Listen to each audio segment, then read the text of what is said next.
All right, good morning. It is March 11th, 2025. We're up on a TAMKO shingle roof. To be specific, it is a TAMKO Heritage shingle that was installed, I believe it was March 30th of 2003. So this is a 22-year-old roof up here right now.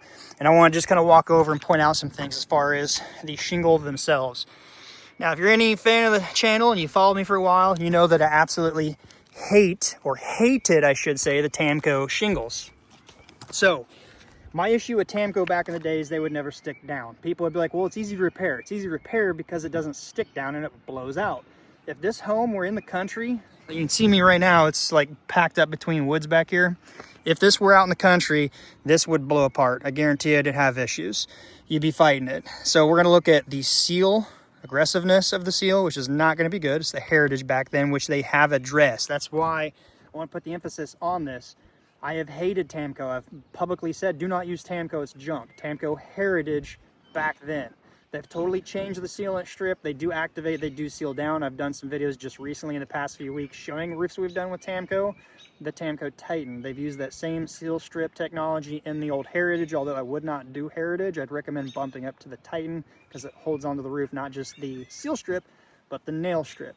Anyway, so we're going to look at the granules after 22 years. We're going to try to just go through the amount of granule loss, or I'm honestly kind of shocked and surprised, the lack of loss of granule after 22 years. Again, March 30th of 2003. I saw the original invoice from the contractor that put it on, and I actually worked for the company that did this in 2003. It's early in my career. I started roofing in 2000. The guy that I worked for, he was a home remodeler. He didn't do a lot of roofing. That's what I kind of enjoyed stupidly back then. He's like, hey, call my buddy. That's where I worked for a few years for a while before moving on, and before moving on again to this. So March 30th, 2003. I think the granule, it's still got a lot of granule on there. Yeah, you're getting to the edge where you can see a little fiberglass showing, but I've seen many other brands where this stuff happens after a few years. As far as the algae growth, I don't see, well, okay, let me rephrase that. You're going to have, not lichen, it's like blue-green algae. There's a name for it, scientific name or whatever.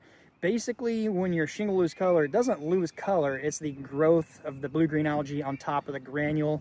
So you'll see streaking more or less, more in a sense. So if you look where a metal pipe is, you can see a little brighter color right there where my hand is versus say right over here. That's because the metal, when the rain hits it and runs down, it washes over this. It reduces that from growing or inhibits that growth. If you look down here where this tree kind of blocks a lot, there was a little bit of the mossy, thick green stuff.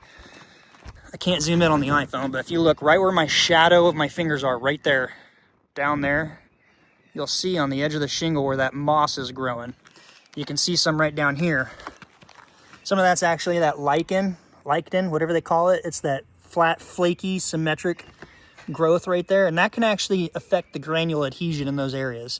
If you were to lightly soft wash that, that would have a little area that's not good. Honestly, you can see some right there where my hand is. That's the lichen. That is just moss. All in all, it's still up here because you've got a big wind block.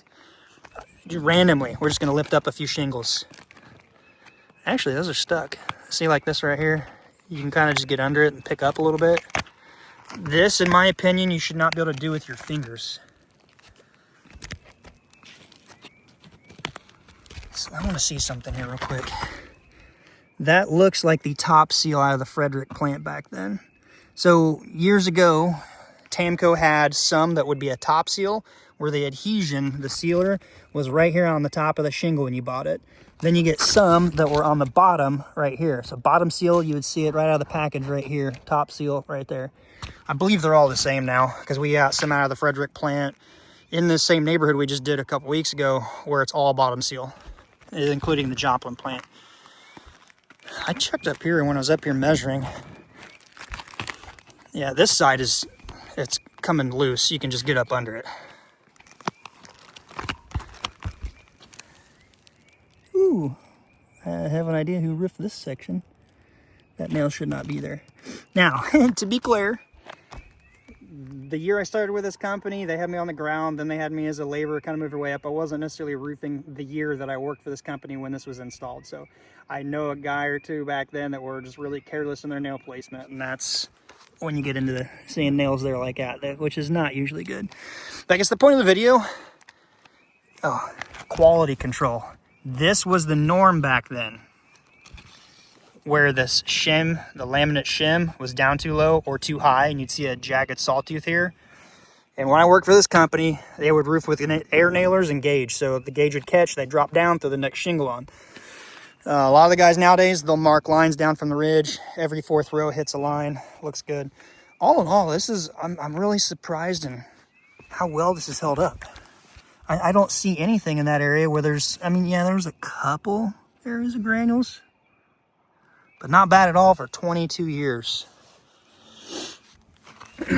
Let me know what brands, if you're a roofer, you've done where you've seen serious granule loss or other known issues in manufacturers. I mean, honestly, they've all had issues over the years. Some improve, some don't improve. Some it may have taken a while to improve, which is TAMKO in my opinion. So they've improved so much, I'm really considering going out and then delisting those videos where I was hating on TAMKO. To be fair, those are old roofs installed from the Heritage back in the late 2000s. And I don't want to mislead customers and homeowners as this channel grows into not making a decision to use TAMKO Titan because of an old TAMKO Heritage from 20 years ago. So anyway, hopefully you got some benefit out of this. You're going to see a lot more TAMKO installed roofs this year is what we're doing throughout 2025 and beyond is the TAMKO Titan. If you haven't seen it, I'll leave a link to a card or just check it out in the description somewhere of the pull test. Now, somebody did comment on the pull test. That's only one aspect, yes. And I want to address and clarify this. Looking at a shingle here, when you put the nails in it and you're testing the pull strength of that, right? Some people are like, the seal strip is more important. Yeah, the seal strip, I wouldn't say is more important. It's as important. Because if your seal strip seals down and it's aggressive and sticks to the shingle below it, what happens if that shingle is not properly nailed down and it just pulls off the roof or out of the nails real easy? So therefore, the nail zone holding that shingle down is just as important as the seal strip holding it down to there.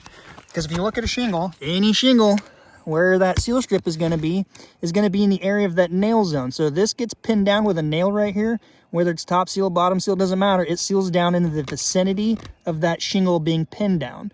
So if this seals down and the nail pops through, like it's, you know, sealed real tight and you pull up and that nail breaks through, is that a good quality shingle? I don't think so.